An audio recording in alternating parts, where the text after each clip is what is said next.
Hi everybody, and welcome to a first in a new series of videos. And these are the videos I've trailed for a while. These are my first listens to classic albums, and as you could have told by the title and the pre-titles and the fact that it's sat there, today I am going to be listening to Simon and Garfunkel's Bridge Over Troubled Water. Now, the idea for this series of videos came from a regular viewer, Paul Aiden, who, when I mentioned in a video that I didn't really see the fuss about Pink Floyd, suggested buying Dark Side of the Moon, giving it a listen, and maybe doing a video with my response to it. Seemed like a good idea. Thought I'd do it with a series of classic albums that I've never heard. By classic album, I really mean albums that are regularly on top lists. So, you know, Rolling Stone's top 500 albums, Q Magazine's top 500 albums, that sort of list.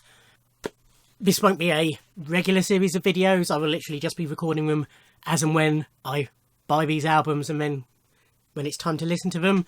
So this was next in the pile. I do have Dark Side of the Moon. That'll probably be listened to in a couple of weeks going by. I listen to albums in the order I buy them, so I've got a few to get to before I get to that. I do have another one to follow that. Then so far that is it. I'm looking for suggestions for what people think I should listen to. As I say, I want classic albums that are regularly on these sort of lists. I don't want your favourite album by your favourite band. That may come in the future, but at the moment I want classic albums. Don't worry if you think, oh, you've probably heard that. Stick it in the comments, or tweet me, or Instagram message me. Links to my Twitter and Instagram down below. You can even email me if you go to my website, mpharris.co.uk, which is also linked below. There is a contact button where you can email me. But yeah, as I say, I want, you know, classic albums that are regularly on these lists. You'll be surprised what I haven't heard. I may be familiar with the artists, but chances are I might just have their greatest hits. So yeah, suggestions are more than welcome. I have already had some of which I do consider to be classic albums, some of which not so much, but I have started a list, and when I will find them at prices I am willing to pay, I will get them. If you think it's an album that has to be heard on vinyl, please mention that, and I will do my best to get it on vinyl. Otherwise I will just get the first decent price copy I can find, either on CD or vinyl. But yes, that's enough waffle. As I say, today, Simon and Garfunkel's Bridge Over Troubled Water. Where am I at with Simon and Garfunkel? One of my parents, either my mum or my dad, I'm not sure which, I think it was mum, in which case it's up in the loft, had the Parsley, Sage, Rosemary and Thyme album. So I know I've heard that as a child. But apart from the title track, and is Scarborough Fair on that? That's probably all I can remember. The only other Simon and Garfunkel I own is I have the Paul Simon... Oh, what did they call it? Trying to see if I can see it easily. No. It was the sort of greatest hitsy type thing that came out a couple of years ago that did really well in the charts and was a mixture of solo and Simon and Garfunkel material. So that's the only Simon and Garfunkel material I own, is the hit singles that are on that. Some of which are on this album. Paul Simon, I also own Graceland and Rhythm of the Saints. But as for Simon and Garfunkel, it is just, as I say, the hits that are on that compilation. This copy, as you can see, cost me £1 in the RSPCA in Gosport. They had two copies. This looked like the best quality. Sleeves in very good condition, just a few minor bits of wear and tear, but nothing major. Don't know if it's meant to be a pain in a sleeve. It's from a CBS. It's had a clean. So what I shall do is that I shall put it on, crank the volume up, turn the lights off, lie back and listen to it, and then afterwards I will give you my first reaction to it. It isn't going to be a review. I'm not going to go track by track and tell, you know, and rate the scores or anything. To do that, you need to have lived with an album for a little while. I will be doing those in the future once I've got my collection videos out of the way. I will be randomly selecting albums and reviewing them. but this is just my initial reaction, how it made me feel, whether I feel it deserves to be a classic, whether I enjoyed it. So stay tuned, and I'll see you in Two Sides of Black Vinyl.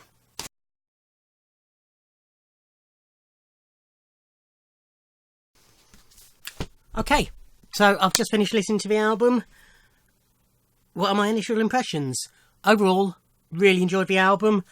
Up until the very end, I was going to say that this was an amazing album. However, the last two tracks let it down for me. I'll quickly sort of go through. Side 1 opens with Bridge Over Troubled Water. It's a song that, in my mind, over the years has been diluted by all the saccharine cover versions that have come out. You know, it's often a charity single and what have you. But it makes you forget how good the original is. The instrumentation on it is spectacular, the way it builds and builds and builds. So really strong opener. Then we move on to El Condor Pasa, which the title I didn't recognise, but as soon as it came on I knew the song, and it's a song I've always enjoyed. Cecilia, I'm more familiar with Suggs' version, but it's a great song, and again, really enjoyed. Track 4 is Keep the Customer Satisfied, which was a strange one in my mind, because I didn't know the song, and except when it gets to the bit that's the, I was going to say rip-off of, but the homage to Knock on Wood,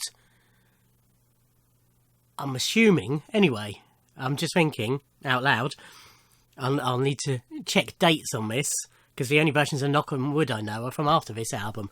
But the bit where it's, everywhere I go I get slandered, libelled, I hear words I never heard in the Bible, which is a bit that sounds like Knock on Wood anyway. Although in my head I was thinking, oh, I know this because it's Knock on Wood, I knew those lyrics. So I must have heard this song before enough to have known those lyrics, even though I didn't recognise the rest of the song, if that makes sense. But loved the song. And then side 1 ends with So Long Frank Lloyd Wright, which I absolutely loved. How a song about an architect can be so beautiful just amazes me, really. Yeah, really loved that song. So side 1 overall, practically perfect, if not perfect. Side 2 opens with A Boxer, which is an amazing song. It's a huge song in the Simon and Garfunkel catalogue, and it deserves every praise it gets. It is a great song. Track 2 is Baby Driver, which I presume is on the Baby Driver film soundtrack, so I must have heard it when I watched the film, but I didn't really recognise it, but I really enjoyed it. Then we had The Only Living Boy in New York, which is a great song and another, Simon and Garfunkel classic. Then Why Don't You Write Me, which was a beautiful song, really liked that. And then it suddenly goes downhill. Bye Bye Love. It's a song I like the Everly Brothers version. I would have liked this version, although Paul Simon's such a great songwriter, I didn't really need a cover on here. Just trying to see what's the one that...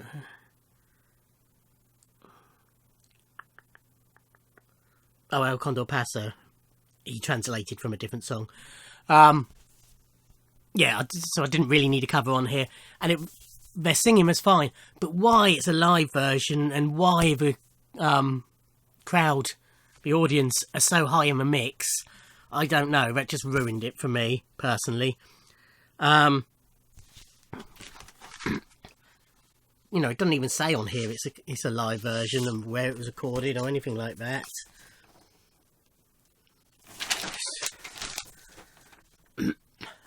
No.